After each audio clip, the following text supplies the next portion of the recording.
Hey there, it's Megan with WTI, and in addition to having a really impressive nutritional profile, there's something that this HYPERELEON olive oil has that many olive oils do not have, and that is big flavor. This olive oil has super fresh and bright olive flavor, and it has this pleasant bitterness to it that just fills up my whole mouth. I think it tastes exactly the way that true olive oil should taste. The taste is so full, layered, and complex, and it has this slight spiciness to it that pairs so well in a wide variety of dishes. Because of its freshness and the way that it is minimally processed, I feel really good knowing that I am putting something wholesome and nourishing into my body. Even though I do try my best to take care of myself, honestly, if something doesn't taste good, I probably won't eat it. I enjoy this olive oil so much. It is really different from any other olive oil I've had. Most of the ways that I've eaten this olive oil is unheated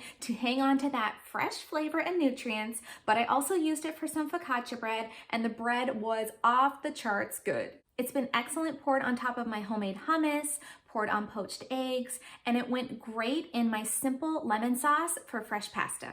I tend to have dry skin and eczema flare-ups, so good fats are so important to include in my diet to maintain my skin barrier. Now I am so happy to be getting them in one of the most delicious ways thanks to this HYPERELEON olive oil. And that's my point of view.